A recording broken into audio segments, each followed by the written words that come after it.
Hey everybody, Kuya here. Greetings from the Philippines. This little video is going to be on the topic of family stopping by. Yesterday I asked my wife exactly how many family members do we have, and she came up with a count of like 120. So the family here, our family here in the Philippines is very big, and so they're, most of them are around the general area, and then we have a couple that are spread out to some other nearby cities. But anyway, the reason why I'm talking about this is yesterday I was just sitting out here in the bar, minding my own business. It's about noontime, and a family, a uncle, came over to the house, and with I believe his daughter and her daughter, and I guess they needed money for to take their granddaughter to the hospital. So I just want to kind of explain, these are, for an American who's married to a Filipino, these are kind of like awkward situations, and sometimes they can be very numerous, especially if you start coming over here, and visiting the family and stuff. For my wife, for the early years, my wife would kind of get a little stressed out because, a lot of the family members knew that she was in the States and she was making the dollar, and then, $1 equals $50 over here, just as an example. So, a lot of the family members always ask for money. So it's kind of a cumbersome topic in a Filipino-American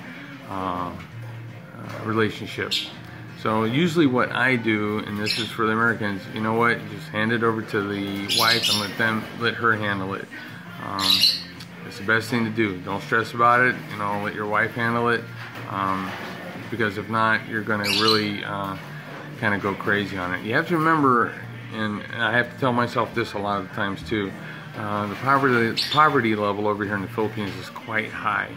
And if you're a good-hearted person, when you witness these things, you can really become, you can really get overcome with emotions and want to try to help everybody. And it's almost impossible to do.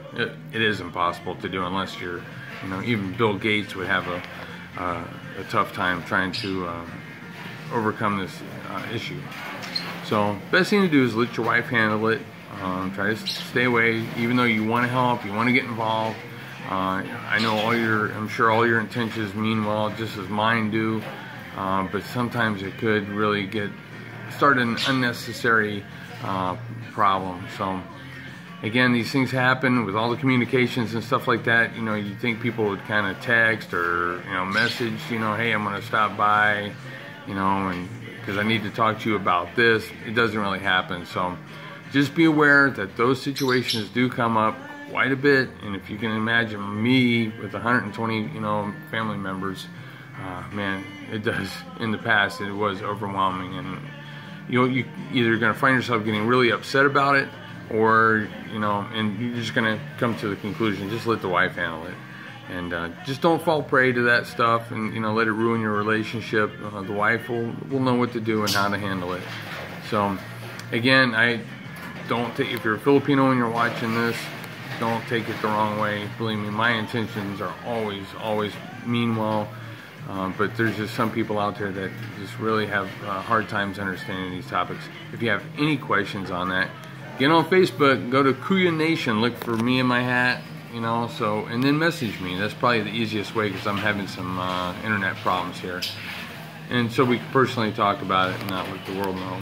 But I'd love to help you out with it if you have any questions. If you like the video, please give me a thumbs up, give me a share, especially if you know somebody who's trying to marry a Filipino or anything like that. So again, thanks for tuning in. I hope you all are well. We'll see you later, and mabuhay, ingat, bye-bye.